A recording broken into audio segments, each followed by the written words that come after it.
Very good afternoon, dear students. So, next concept in e-commerce is e-banking. So, as you know, e-banking is nothing but a electronic banking or internet banking. So, it involves consumers using the internet to access their bank account and to undertake banking transaction. At the basic level, internet banking can mean that setting up of a web page by bank to give information about its products and services. At an advanced level, it involves provision of facilities such as accessing accounts, transferring funds, and buying financial products or services through online. This is small introduction regarding e-banking or electronic banking. So, e-banking or electronic banking is a major innovation in the field of banking, because before introduction of e-banking we were spending more and more time in banks by going and waiting in the queue. When it is the time to deposit, it takes lot of time, not only for depositing, withdrawal, at any activity in the banking it takes more and more time. But after innovation of a e-banking or electronic banking, the major innovation has been occurred in the field of banking, we can say. So earlier banking was conducted in a very traditional manner. There were no such innovations. So information revolution led to the evolution of internet, which leads to e-commerce, continued by evolution of e-commerce or e-banking. So coming to the history of e-banking, e-banking history dates back to 1980s. The term online became popular in the late 80s and referred to the use of terminal, keyboard and TV, that is nothing but a monitor, to access the banking system using a phone line. Stanford Federal Credit Union, so make it as an underline. Stanford Federal Credit Union was the first who offered online internet banking services to all its members in 1994. Later on, snapped by other banks like Wells Fargo, Chase Manhattan, and Security First Bank. So coming to the meaning of e-banking or e-bank, logical answers. So first e bank ಅಂದ ತಕ್ಷಣ ನಮ್ಮ ಮೈಂಡಲ್ಲಿ ಬರೋ ಅಂಥದ್ದು ಏನಪ್ಪ ಅಂತಂದರೆ, it is nothing but internet. It is nothing but automated telephones or ATM networks or fax or SMS or multiple information kiosks and web TV and others. ಅಂದರೆ ಇದನ್ನು ನಾವು ಈ ಚಾನಲ್ಸ್ ಅಂತಲೇ ಕರಿತೀವಿ. ಸೊ ನಿಮಗೆ ಈ channels specify to or more ಈ channels ಅಂತ ಕೇಳಿದಾಗ you can answer these things. So meaning ಅಂತ ಬಂದಾಗ ಏನು ಎಲೆಕ್ಟ್ರಾನಿಕ್ ಬ್ಯಾಂಕಿಂಗ್ ಅಂತಂದರೆ, so internet banking or e banking is defined to include the provision of retail and small value banking products and services through electronic channels, as well as the large volume electronic payments and other wholesale banking services delivered electronically. So for example, ನಮಗೆ innovation ಅನ್ನೋದು ಆಗ್ತಾನೇ ಇದೆ. So IMPS ಅಥವಾ ಈ NEFT ಅಂತೆಲ್ಲ ಏನೆಲ್ಲ ಬಂತು ನಮಗೆ, ಈ ನೆಫ್ಟ್ ಬಂದಾಗ ಏನಾಗ್ತಿತ್ತು ಅಂತಂದರೆ, ಸೊ ಇಟ್ ವಿಲ್ ಟೇಕ್ ಒಂದ್ಸಲ ನಾವು ಅಮೌಂಟ್ನ ಟ್ರಾನ್ಸ್ಫರ್ ಮಾಡಿದ್ರೆ ಬೇರೆಯವ್ರಿಗೆ, it will take 2 hours to transfer. ಅದೇ IMPS ಇಂಟ್ರಡ್ಯೂಸ್ ಆದಮೇಲೆ it takes minutes of time. ಅದೇ ಈಗ UPI ಮೋಡ್ಸ್ ಬಂದಾದಮೇಲೆ it takes seconds of time. ಈ ರೀತಿ ಏನಾಗ್ತಾ ಇದೆ, ಮಾಡರ್ನೈಸ್ ಆಗ್ತಾ, ಇನೋವೇಟ್ ಆಗ್ತಾ, ರೀಇನೋವೇಟ್ ಆಗ್ತಾ ಬರ್ತಿದೆ ಎಲೆಕ್ಟ್ರಾನಿಕ್ ಬ್ಯಾಂಕಿಂಗಲ್ಲಿ ಅಂತಲೇ ಹೇಳಬಹುದು.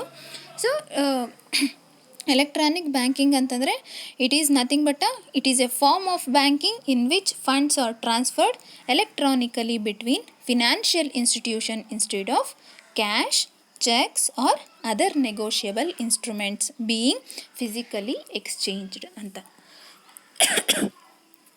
ಸೊ ಈ banking, modern banking is a virtual banking ಅಂತಲೇ ಕರಿತೀವಿ. ಈಗ ನಾವು ಆಲ್ಮೋಸ್ಟ್ ವರ್ಚುವಲ್ ಬ್ಯಾಂಕಿಂಗ್ ಆಗಿರ್ಬೋದು, ವರ್ಚುವಲ್ ಕಮ್ಯುನಿಕೇಷನ್ಸ್ ಆಗಿರ್ಬೋದು, ನಾವು ಇರೋವಂಥದ್ದೇ ಎಲ್ಲನೂ ಸಹ ವರ್ಚುವಲಲ್ಲೇ.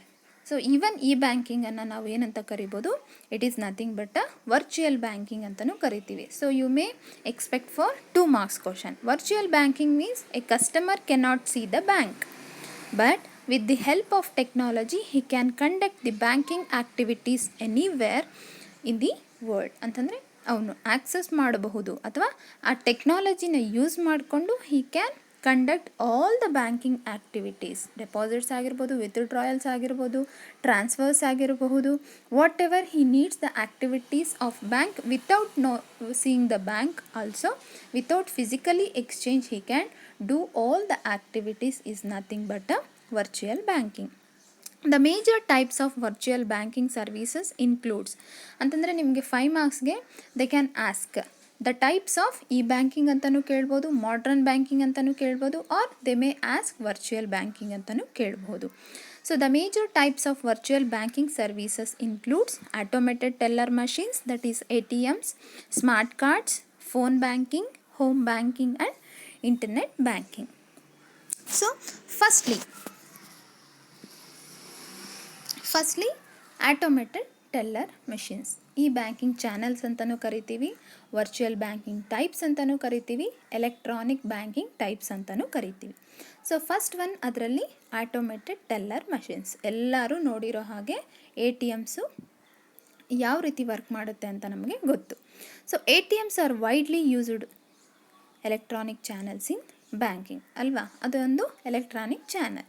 ಹೇಗೆ ಅಂತಂದರೆ it is a computer controlled device at which the customer can make withdrawals, check balance without involving any individuals. ಅಂತಂದರೆ ಈಗ ಬ್ಯಾಂಕ್ಗೆ ಹೋದಾಗ ಆ ಪರ್ಟಿಕ್ಯುಲರ್ ಪರ್ಸನ್ ಹತ್ರ ನಾವು ಫಸ್ಟ್ ನಾವೇನು ಮಾಡಬೇಕಾಗುತ್ತೆ, ಚಲನ್ನ ಫಿಲ್ ಮಾಡಿ ಆ ಕ್ಯಾಶಿಯರ್ ಹತ್ರನೋ ಇಲ್ಲಾಂತಂದರೆ ಅದಕ್ಕೆ ಇರೋವಂಥ ಸ್ಪೆಸಿಫೈ ಪರ್ಸನ್ ಹತ್ರ ಹೋಗಬೇಕಾಗುತ್ತೆ. ಬಟ್ ಅದೇ ಈ ATMs ಹೋದಾಗ ವಿತ್ಡ್ರಾಯಲ್ ಮಾಡ್ಕೋಬಹುದು, ಡೆಪಾಸಿಟ್ ಮಾಡಬಹುದು, ಬೇರೆ ಹೆಲ್ಪ್ ಇಲ್ದಿರ ಈ ATM ಮೆಷಿನ್ನು ಮತ್ತು ನಾವು ಇಬ್ಬರಿದ್ರೇ ವಿತ್ಡ್ರಾಯಲ್ಸು, ಡೆಪಾಸಿಟ್ಸು ಮತ್ತು ಬ್ಯಾಲೆನ್ಸ್ ಚೆಕ್ ಮಾಡೋದು ಎಲ್ಲನೂ ಸಹ ಈಸಿ ಆಗುತ್ತೆ ಅಂತ. To use this system, customers are given a plastic card which contains the customer name and account details. Obviously ನಾವು ಅದನ್ನ ಯೂಸ್ ಮಾಡಬೇಕಾದ್ರೆ ನಮ್ಮ ಪರ್ಟಿಕ್ಯುಲರ್ ಆಗಿ debit card or credit card ಇರಬೇಕಾಗುತ್ತೆ and his name and the account details ಇರಬೇಕಾಗುತ್ತೆ. Customer is given a pin number. So compulsory ನಾವೇನು ಮಾಡಬೇಕು, every withdrawals ಅಥವಾ ಎವ್ರಿ ಡೆಪಾಸಿಟ್ ಅಥವಾ ಎವ್ರಿ ಬ್ಯಾಲೆನ್ಸ್ ಚೆಕ್ಕಿಂಗ್ಗೆ ನಾವು ನಮ್ಮ ಪಿನ್ ಕೋಡ್ ಅಂತ ಏನು ಕೊಟ್ಟಿರ್ತಾರೋ, ಬ್ಯಾಂಕಿಂದ ಪ್ರೊವೈಡ್ ಮಾಡಿರ್ತಾರೋ ಅಥವಾ ನಾವೇನು ಜನ್ರೇಟ್ ಮಾಡ್ಕೊಂಡಿರ್ತೀವೋ ಅದನ್ನು ಎಂಟರ್ ಮಾಡಬೇಕಾಗಿರುತ್ತೆ. So whenever he wants to use he needs to the enter pin code ಅಥವಾ pin number. Mostly ATMs are near to branches, but nowadays ATMs are available at the places like malls, theaters, stations. So usually ನಾವು ನೋಡಿದಾಗ ಒಂದು bank ಇದೆ ಅಂತಂದರೆ, example Canara bank ಅಥವಾ SBI R Karnataka bank, ಈ ಥರ banks ಇದೆ ಅಂತಂದರೆ ಪಕ್ಕದಲ್ಲೇ ಅಥವಾ ಒಳಗಡೆ ಇನ್ಸೈಡ್ ಆಫ್ ದ ಬ್ಯಾಂಕ್ ಏನಿರುತ್ತೆ ATMs ಇರುತ್ತೆ. ಬಟ್ ಈಗ ಏನಾಗಿದೆ ಅಂತಂದರೆ ಯೂಸರ್ಸ್ ಜಾಸ್ತಿ ಆಗಿರೋದ್ರಿಂದ ಏನಾಗಿದೆ, ಮಾಲ್ಸಲ್ಲಾಗಿರಬಹುದು, ಥಿಯೇಟರ್ಸಲ್ಲಾಗಿರಬಹುದು, ಮತ್ತು ಈಗ ಮೆಟ್ರೋ ಸ್ಟೇಷನ್ಸಲ್ಲಾಗಿರ್ಬೋದು, ರೈಲ್ವೆ ಸ್ಟೇಷನ್ಸಲ್ಲಾಗಿರ್ಬೋದು, ಬಸ್ ಸ್ಟೇಷನ್ಸ್ ಹತ್ರ ಆಗಿರ್ಬೋದು ನಮಗೆ ಅವೈಲಬಲ್ ಇರುತ್ತೆ ಅಂತ. ಸೊ ಇದು ಬಂದು ATMs ಬಗ್ಗೆ. So next we have a smart cards. So smart cards ನಾನು ಆಲ್ರೆಡಿ ಪ್ರೀವಿಯಸ್ ಕ್ಲಾಸಲ್ಲಿ ಎಕ್ಸ್ಪ್ಲೈನ್ ಮಾಡಿದೆ. It is A chip based card, micro chip containing monetary value and personal information of the employees also ಅಂತ ನಿಮ್ಗೆ ಹೇಳಿದ್ದೆ. When A transaction is made using the card, the value is debited and balance comes down. It is used for making purchases without need of any pin. So ಈ smart ಕಾರ್ಡಲ್ಲಿ ಯಾವುದೇ ರೀತಿಯಾದಂಥ pin ಹಾಕುವಂಥ necessity ಇರೋದಿಲ್ಲ. It is A powerful card which carries out functions of ATM card, credit card and debit card. ನಾನು ಹೇಳಿದ್ನಲ್ಲ, personal information storage capacity smart ಕಾರ್ಡಲ್ಲಿ ಇರುತ್ತೆ. So next we have a tele banking. It means banking over ಫೋನಲ್ಲಿ ನಾವು use ಮಾಡೋ ಅಂಥದ್ದು. Mainly used for marketing banking services. A customer can do entire non cash related banking over phone anywhere and any time. With fall in mobile phone rates, mobile banking will emerge as one of the most cost effective delivery channel ಅಂತಲೇ ಹೇಳಬಹುದು. So next ಬಂದು internet banking. It has helped in banking at the click of a mouse. Internet banking ನಾವು it has helped in a banking at the click of a mouse. ಅಂದರೆ ಅಷ್ಟು ಈಸಿಯಾಗಿರುತ್ತೆ access ಅಂತ. In internet banking, customer of a bank with a PC can log on to the bank website and conduct basic functions. ಮೊಬೈಲಲ್ಲಿ ಆಗಿರ್ಬೋದು ಅಥವಾ PCಸಲ್ಲಿ, personal ಕಂಪ್ಯೂಟರ್ಸಲ್ಲಿ ಆಗ್ಬೋದು. ಒಂದು ಸಲ ಲಾಗಿನ್ ಆದಾಗ ಇಂಟರ್ನೆಟ್ ಬ್ಯಾಂಕಿಂಗಲ್ಲಿ ನಮ್ಮ ಡೀಟೇಲ್ಸ್ ಎಲ್ಲ ಎಂಟರ್ ಮಾಡಿದ್ಮೇಲೆ ನಾವು ಆ್ಯಕ್ಟಿವಿಟೀಸ್ ಏನಿದೆಯೋ ಅಥವಾ ಟ್ರಾನ್ಸಾಕ್ಷನ್ಸ್ ಏನಿದೆಯೋ ಅದನ್ನು ಈಸಿಯಾಗಿ ಮಾಡಬಹುದು ವಿತೌಟ್ ವಿಸಿಟಿಂಗ್ ಅ ಪರ್ಟಿಕ್ಯುಲರ್ ಬ್ಯಾಂಕ್ಸ್ ಅಂತ. ಸೊ ಇಷ್ಟು ಒಂದು ಟೈಪ್ಸ್ ಆಫ್ ವರ್ಚುವಲ್ ಬ್ಯಾಂಕಿಂಗ್. ಇನ್ನು ನಮಗೆ ಬೇಕಾದಷ್ಟಿದೆ. ಹೋಮ್ ಬ್ಯಾಂಕಿಂಗ್ ಇದೆ, SMS ಬ್ಯಾಂಕಿಂಗ್ ಇದೆ, ಆಯಿತಾ. ಸೊ ಈ ಥರ ನಮಗೆ ಹಲವಾರು ಟೈಪ್ಸ್ ಆಫ್ ಇಂಟರ್ನೆಟ್ ಬ್ಯಾಂಕಿಂಗ್ ಇದೆ ಅಂತಲೇ ಹೇಳ್ಬೋದು. ಸೊ ಇಷ್ಟೆಲ್ಲ ಟೈಪ್ಸ್ ಇದ್ದಾಗ ಆಬ್ವಿಯಸ್ಲಿ ನಮಗೆ ಲಾಟ್ ಆಫ್ ಅಡ್ವಾಂಟೇಜಸ್ ಸಹ ಇರಬೇಕು. ಸೊ ಯಾವ ರೀತಿ ಅಡ್ವಾಂಟೇಜಸ್ ಇದೆಯಪ್ಪ ಅಂತಂದರೆ, advantages of e banking, round the clock banking ಅಂತಂದರೆ, ರೌಂಡ್ ದ ಕ್ಲಾಕ್ ಅಂತಂದರೆ ಇಟ್ ಈಸ್ 24 hours ಅಂತ ಅರ್ಥ. ಸೊ ಅದೇ ಈಗ ಬ್ಯಾಂಕಿಂಗ್ ಟೈಮಿಂಗ್ಸ್ ಆದರೆ 10:30 to 4 ಅಥವಾ 4:30 ಇರುತ್ತೆ. ಬಟ್ ಅದೇ ಎಲೆಕ್ಟ್ರಾನಿಕ್ ಅಂತ ಯೂಸ್ ಮಾಡಿದಾಗ ನಮಗೆ ಯಾವುದೇ ರೀತಿಯಾದಂಥ ಸ್ಪೆಸಿಫಿಕ್ ಟೈಮ್ ಅನ್ನೋದು ಬೇಡ, ಆಯಿತಾ. ನಮ್ಮ ಕನ್ವೀನಿಯನ್ಸಲ್ಲಿ ಯಾವಾಗಲೂ ಬೇಕಾದರೂ ನಾವು ಯೂಸ್ ಮಾಡ್ಕೋಬಹುದು. ಯೂಸರ್ ಫ್ರೆಂಡ್ಲಿ, ಅದು ತೀರಾ ಡಿಫಿಕಲ್ಟ್ ಅಂತಲೂ ಹೇಳೋದಕ್ಕೆ ಆಗಲ್ಲ. ಮತ್ತು ಲೋ ಕಾಸ್ಟ್. ಸೊ ಯಾವಾಗ ನಮಗೆ ಇಂಟರ್ನೆಟ್ ಚೀಪ್ ಆಗಿದೆಯೋ, ಸೊ ಆಬ್ವಿಯಸ್ಲಿ ನಮಗೆ ಇದು ಲೋ ಕಾಸ್ಟ್ ಅಂತ ಹೇಳ್ಬೋದು. ಮೇಯ್ನ್ ನಮ್ಗೆ ಬೇಕಾಗಿರೋ ಅಂಥದ್ದು ಇಂಟರ್ನೆಟ್. ಸೊ ಇಂಟರ್ನೆಟ್ ಫೆಸಿಲಿಟಿನೇ ಚೀಪ್ ಆದಾಗ ನಮಗೆ ಯಾವುದೇ ರೀತಿಯಾದಂಥ ಎಕ್ಸ್ಪೆನ್ಸ್ ಇರೋದಿಲ್ಲ ಅಂತ ಹೇಳ್ಬೋದು. Next portable banking, it is very portable ಅಂತ. Next quality banking, obviously it is very quality. We have lot of quality. ಯಾಕೆ ಅಂತಂದರೆ ಈಗ ನಮಗೆ ಅಥೆಂಟಿಕೇಷನ್ ಇರುತ್ತೆ, ಜಿನೈನಿಟಿ ಇರುತ್ತೆ, ಮತ್ತು ಅಕೌಂಟಬಿಲಿಟಿ ಸಹ ಸಿಗುತ್ತೆ. ಪ್ರತಿಯೊಂದಕ್ಕೂ ನಾವು ಈಗ ಬ್ಯಾಲೆನ್ಸ್ ಚೆಕ್ ಮಾಡೋದಕ್ಕೆ ಬ್ಯಾಂಕಿಗೆ ವಿಸಿಟ್ ಮಾಡೋದಕ್ಕಾಗಲ್ಲ. ಸೊ ಇಲ್ಲೇ ನಮಗೆ ಅಕೌಂಟಬಿಲಿಟಿ ಸಿಗುತ್ತೆ. ಹೇಗೆ ಅಂತಂದರೆ ನಾವೆಷ್ಟು ಖರ್ಚು ಮಾಡಿದ್ದೀವಿ, ಇನ್ನು ಎಷ್ಟು ಬ್ಯಾಲೆನ್ಸ್ ಇದೆ ಅಂತ. ಸೊ ಈ ರೀತಿ ಒಂದೊಂದೇ ಆ್ಯಕ್ಟಿವಿಟಿನ ತಗೊಳ್ಳೋದಾದರೆ we have very comfortable with the virtual banking ಅಂತಲೇ ಹೇಳ್ಬೋದು. ಆ್ಯಂಡ್ ಸ್ಪೀಡ್ ಬ್ಯಾಂಕಿಂಗ್, ನಾನು ನಿಮಗೆ ಈಗಾಗಲೇ ಹೇಳಿದ್ದೆ. ಸೊ ಕೆಲವೊಂದೆಲ್ಲ ಲೈಕ್ ಒಂದು ಸಲ ನಾವು ಡೆಪಾಸಿಟ್ ಮಾಡಿದಾಗ ಅವ್ರಿಗೆ ಹೋಗಿ ತಲುಪಬೇಕಾದ್ರೆ 1 day ಬೇಕಾಗಿತ್ತು. ನಾರ್ಮಲಿ ಡೈರೆಕ್ಟಾಗಿ ಹೋಗಿ ಡೆಪಾಸಿಟ್ ಮಾಡಿದಾಗ ಅದನ್ನು ರಿನೋವೇಟ್ ಮಾಡಿ ನೆಫ್ಟನ್ನ ಫೈಂಡ್ ಔಟ್ ಮಾಡಿದ್ರು ಅಥವಾ ಇಂಟ್ರೊಡ್ಯೂಸ್ ಮಾಡಿದ್ರು. ಸೊ ಅದು ಒಂದು 4 hours ತೊಗೊಳ್ತಿತ್ತು, 4 hours or 2 hours ತೊಗೊಳ್ತಿತ್ತು. ಅದನ್ನು ರಿನೋವೇಟ್ ಮಾಡಿ IMPS ಮಾಡಿದ್ರು. ಸೊ ಈಗಂತೂ ಆಲ್ಮೋಸ್ಟ್ ನಾವು UPI ಮೋಡ್ಸ್ ಆದಂಥ ಪೇಟಿಎಮ್ ಆಗಿರ್ಬೋದು, ಅಥವಾ ಫೋನ್ಪೇ ಆಗಿರ್ಬೋದು, ಅಥವಾ ಏನು ಗೂಗಲ್ ಪೇ ಆಗಿರ್ಬೋದು, ಭೀಮ್ ಆ್ಯಪ್ ಆಗಿರ್ಬೋದು, ಇದನ್ನೇ ಯೂಸ್ ಮಾಡ್ತೀವಿ. ಅದು ವಿತಿನ್ ಸೆಕೆಂಡ್ಸು, ಮತ್ತು ಯಾವುದೇ ರೀತಿ ಲಿಮಿಟೇಷನ್ಸ್ ಇಲ್ಲ. ಈಗ ATMಸಲ್ಲಿ ವಿತ್ಡ್ರಾ ಮಾಡ್ಕೋಬೇಕಾದ್ರೆ ನಮಗೆ ಒಂದೊಂದು ಬ್ಯಾಂಕ್ಸ್ ಒಂದೊಂದು ಲಿಮಿಟೇಷನ್ಸ್ ಇರುತ್ತೆ. ಬಟ್ ಇದೇ ಈ ಟ್ರಾನ್ಸ್ಫರ್ಸ್ದೇನಾದರೂ ಇದ್ದಾಗ ನಮಗೆ ಯಾವುದೇ ರೀತಿ ಲಿಮಿಟೇಷನ್ಸ್ ಇರೋದಿಲ್ಲ. So it is speed banking ಅಂತಲೂ ಹೇಳ್ಬಹುದು. So next coming to the limitations of e banking. So it is startup cost. So ನಮಗೇನಾಗುತ್ತೆ, ಲೋ ಕಾಸ್ಟ್ ಆಗಿರ್ಬೋದು, ಚೀಪ್ ಆಗಿರ್ಬೋದು, ಏನೆಲ್ಲ ಇದ್ರೂ ಸ್ಟಾರ್ಟಪ್ ಮಾಡಬೇಕಾದ್ರೆ ನಮಗೇನಾಗಬೇಕಾಗುತ್ತೆ, ಕಾಸ್ಟ್ ಬೇರ್ ಮಾಡಬೇಕಾಗುತ್ತೆ. ಅದು ಒಂದು limitation. Next training and maintenance. So ಈಗ ನಾನು ಹೇಳಿದೆ ಇಟ್ ಈಸ್ ವೆರಿ ಈಸಿ ಅಂತ. ಆದರೆ ಇಂಟರ್ನೆಟ್ ಬ್ಯಾಂಕಿಂಗ್ ಯೂಸ್ ಮಾಡಬೇಕಾದ್ರೆ ಕಂಪಲ್ಸರಿ ಇಂಗ್ಲೀಷ್ ನಾಲೆಡ್ಜ್ ಇರಬೇಕು.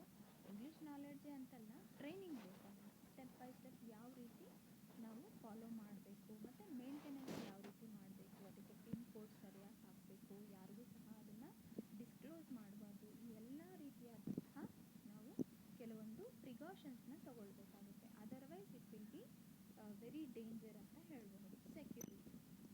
ಸೆಕ್ಯೂರಿಟಿ ಅಂತ ಬಂದಾಗ ಮೊಬೈಲಲ್ಲಿ ನಾವೇನು ಮಾಡ್ತಿರ್ತೀವಿ, ಯೂಶ್ವಲಿ ಈಗ ನಾವು ಲಾಕ್ನ ಅನ್ಲಾಕ್ ಮಾಡಬೇಕಾದ್ರೆ ಯಾವುದೋ ಒಂದು ಪಿನ್ ಕೋಡ್ ಇಟ್ಕೊಂಡಿರ್ತೀವಿ. ನಾವು ಅದನ್ನು ಯೂಸ್ ಮಾಡಿ ಈ ಪ್ಯಾಟ್ರನ್ ಆದಾಗ, ಸೊ ಈ ಮೊಬೈಲ್ ಅನ್ಲಾಕ್ ಆದಾಗ ಅಥವಾ ಸ್ಕ್ರೀನ್ ಲಾಕ್ ಆದಾಗ ಏನಾಗುತ್ತೆ, ಆ ಶೇಪ್ ಕಾಣಿಸ್ತಿರುತ್ತೆ. ಅಂತಂದರೆ ನಾವು ಅದನ್ನ ಯೂಸ್ ಮಾಡಿ ಆ ಥರ ಏನಾಗುತ್ತೆ, ಈವನ್ UPI ಮೋಡ್ಸಲ್ಲೂ ಸಹ ನಾವೇನಾದರೂ ಪ್ಯಾಟ್ರನ್ಸು, ಪಿನ್ಸ್, ನಮಗೆ ಡೇಟ್ ಆಫ್ ಬರ್ತು, ಈ ರೀತಿ ನಾವು ನಾರ್ಮಲ್ದ ಇಟ್ಕೊಂಡಿದ್ದಾಗ ಈಸಿದು, ಯಾಕಂದರೆ ಅದು ಎಲ್ರಿಗೂ ಗೊತ್ತಿರೋ ಅಂಥದ್ದು ಇದ್ದಾಗ ಏನಾಗುತ್ತೆ,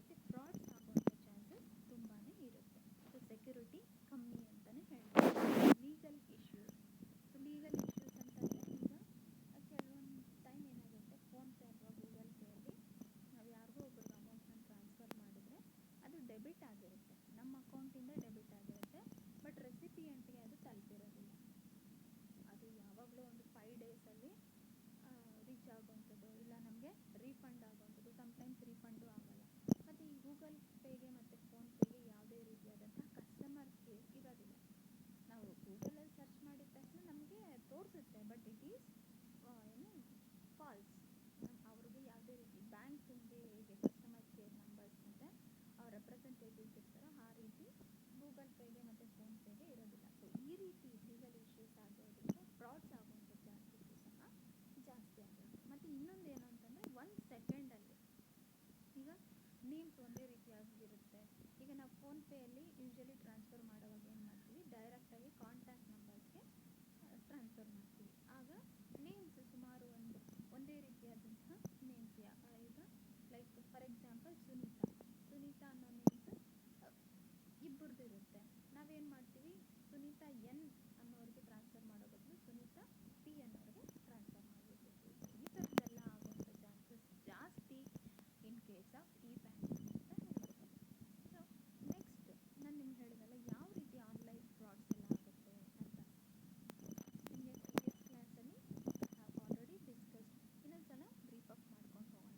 while online banking has been around for many years, but no cases number of cases of fraud have been reported until recently. ಅಂದರೆ ಯಾವಾಗ ಟೆಕ್ನಾಲಜಿ ತುಂಬ ಈಸಿಯಾಗಿರುತ್ತೋ ಆಗ ಫ್ರಾಡ್ಸ್ ಆಗುವಂಥ ಚಾನ್ಸಸ್ಸು ಸಹ ಜಾಸ್ತಿ. ಈಗ ಕೊರೋನಾ ಎಫೆಕ್ಟ್ ಆಗಿದೆ. ಕೊರೋನಾ ಎಫೆಕ್ಟಿಗೆ ಅದನ್ನು ತಡೆಗಟ್ಟೋದಕ್ಕೆ ವ್ಯಾಕ್ಸಿನೇಷನ್ ಫೈಂಡ್ ಔಟ್ ಮಾಡ್ತಾ ಇದ್ದಾರೆ ಅಂತ ನಮಗೆ WHO ಇಂದ ಇನ್ಫಾರ್ಮೇಷನ್ ಬರ್ತಿರುತ್ತೆ. ಅವರು ಹೇಳಿದಾಗಲೇ ಮಿನಿಮಮ್ ಅಂದರೂ ನಮಗೆ 1 ಇಯರ್ ಟೈಮ್ ಬೇಕು ಅಂತ ಹೇಳಿದ್ದಾರೆ. ಬಟ್ ಆದರೆ ಈ ಯೂಟ್ಯೂಬ್ಸಲ್ಲಿ ಕೆಲವೊಂದು ಚಾನಲ್ಸಲ್ಲಿ ಕೆಲವೊಂದು ಅಡ್ವರ್ಟೈಸ್ಮೆಂಟ್ಸ್ ಎಲ್ಲ ವ್ಯಾಕ್ಸಿನೇಷನ್ನ ಫೈಂಡ್ ಔಟ್ ಮಾಡಿಬಿಟ್ಟಿದ್ದಾರೆ. ಸೊ ಈ ರೀತಿ ಡುಪ್ಲಿಕೇಶನ್ಸ್ ಅನ್ನೋದು ಜಾಸ್ತಿ ಆಗ್ತಾ ಇರುತ್ತೆ. ಯಾಕೆ ಅಂತಂದರೆ ಎಲ್ಲರೂ ಈಗ ಅದನ್ನು ಅಬ್ಸರ್ವ್ ಮಾಡ್ತಾರೆ ಅನ್ನೋದಕ್ಕೆ, ಅಂದರೆ ಪಬ್ಲಿಸಿಟಿ ಬೇಕು, ಅವರಿಗೆ ರೇಟ್ಸ್ ಬೇಕು, TRP ಜಾಸ್ತಿ ಆಗಬೇಕು ಅನ್ನೋ ಕಾರಣಕ್ಕೋಸ್ಕರ. ಸೊ ಅದೇ ರೀತಿ ಇಲ್ಲಿ ಎಲೆಕ್ಟ್ರಾನಿಕ್ ಬ್ಯಾಂಕಿಂಗ್ ಫ್ರಾಡ್ಸ್ ಅಂತ ಬಂದಾಗ ಅದು ತುಂಬಾ ಆಗ್ತಾಯಿದೆ ರೀಸೆಂಟಾಗಿ. Since the beginning of the year 2004 reports of fraud case nearly explode. ಅಂದರೆ ಜಾಸ್ತಿ ಆಗ್ತಿದೆ 2004 ಇಂದ ಅಂತಲೇ ಹೇಳ್ಬೋದು. ಇದರಲ್ಲಿ ಒನ್ ಆಫ್ ದಿ ಅಂತಂದರೆ ಪಾಸ್ವರ್ಡ್ ಪ್ಲಸ್ ಫಿಶಿಂಗ್ ಅಂತ. So the phishing scheme involves using fake emails and to fake websites. Criminals send emails that appear to be from the customer's bank and direct customers to a fake website. ಈಗ for example ಏನು ಮಾಡ್ತಾರೆ, ಯಾವುದೋ ಒಂದು ಇಮೇಲ್ನ ಅಡ್ರೆಸ್ನ grab ಮಾಡಿಕೊಂಡು, ಈಗ ನಮ್ಮದು S B I ಬ್ಯಾಂಕಲ್ಲಿ ನನ್ನದು ಅಕೌಂಟ್ ಇದೆ ಅಂತಂದರೆ ನನ್ನಂಥ ಎಷ್ಟೋ ಕಸ್ಟಮರ್ಸು SBI ಬ್ಯಾಂಕಲ್ಲಿ ಅಕೌಂಟ್ ಇರುತ್ತೆ. ಆ ಅಕೌಂಟ್ ಇದ್ದಾಗ ಏನು ಮಾಡ್ತಾರೆ, ಡೀಟೇಲ್ಸ್ನ ಪ್ರೊವೈಡ್ ಮಾಡಿ ಅಂತ ಒಂದು 100 ಜನಕ್ಕೆ ಸೆಂಡ್ ಮಾಡ್ತಾರೆ. ಸೊ 100 ಜನದಲ್ಲಿ ನಾನು ಒಬ್ಳು, ನಾನೇನು ಅಂದ್ಕೊಳ್ತೀವಿ, SBI ಕಸ್ಟಮರ್ ನಾನಲ್ವಾ, ಸೊ ಏನೋ ಕೇಳಿದ್ದಾರೆ ಅಂತ ನಾನೇನು ಮಾಡ್ತೀನಿ, ಡೀಟೇಲ್ಸ್ ಎಲ್ಲ ಕೊಡ್ತೀನಿ. ಆಗೇನು ಮಾಡ್ತಾರೆ, ಫ್ರಾಡ್ ಅಂತಂದರೆ ಮಾನಿಟರಿ ಟರ್ಮ್ಸ್ನ ಕಿತ್ಕೊಳ್ಳೋವಂಥದ್ದು, ಫ್ರಾಡ್ ಮಾಡೋವಂಥ ಚಾನ್ಸಸ್ಸು ತುಂಬಾ ಇರುತ್ತೆ. The first of 2008 alone has seen 20,000 reported phishing incidents. So ಈ ರೀತಿ ಕೇಸಸ್ಸು 20,000 ಆಗಿದೆಯಂತೆ.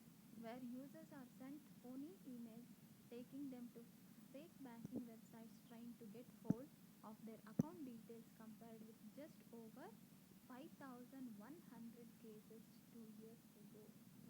ಈ ರೀತಿ ಫ್ರಾಡ್ಸ್ ಆಗುವಂಥ ಚಾನ್ಸಸ್ ಜಾಸ್ತಿ ಇದೆ. ಯಾವ ರೀತಿ ಮಾಡ್ತಾರೆ ಅಂತ ಇಲ್ಲಿ ಪಿಕ್ಚರೈಸೇಷನಲ್ಲಿ ನೋಡ್ಬೋದು. ಸೊ ಅದೇ ರೀತಿ ಸ್ಪೈವೇರ್ ಅಂತ. So it is also one of the like software. It is generally considered to be software that is secretly installed on a computer and takes things from it without the permission or knowledge of the user. ಅಂತಂದರೆ ನಮಗೆ ಗೊತ್ತಿರೋದಿಲ್ಲ, ನಾವು ಏನೆಲ್ಲ use ಮಾಡ್ತಿರ್ತೀವೋ ಮೊಬೈಲಲ್ಲಾಗಿರ್ಬೋದು, personal ಕಂಪ್ಯೂಟರ್ಸಲ್ಲಾಗಿರ್ಬೋದು, ಎಲ್ಲನೂ ಸಹ ಬೇರೆಯವರಿಗೆ ಗೊತ್ತಾಗ್ತಾ ಇರುತ್ತೆ. ಆ ರೀತಿ ಸಾಫ್ಟ್ವೇರ್ನ ಇನ್ಸ್ಟಾಲ್ ಮಾಡಿಬಿಟ್ಟು ಮಾಡೋವಂಥದ್ದು ಆಗ್ತಾ ಇರುತ್ತೆ. Next Trojan horse. The Trojan horse scheme is based on embedding a computer virus type software program onto the customer PCs. Trojan often tie themselves into the keyboard driver and record keystrokes. So ಈ ಟ್ರಾಜನ್ horses ಏನಾಗುತ್ತೆ, ಸಾಫ್ಟ್ವೇರಿಂದ virus attack ಆಗಿ ಅದರಲ್ಲಿರೋವಂಥ ಎಲ್ಲ official information ಮತ್ತು important information ಏನಾಗುತ್ತೆ, Vanish ಆಗುವಂಥ chances.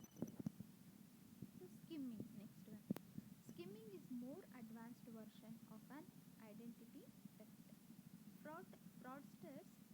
illegally copy the information from the magnetic strip on the back of your plastic without interfering with the legitimate payment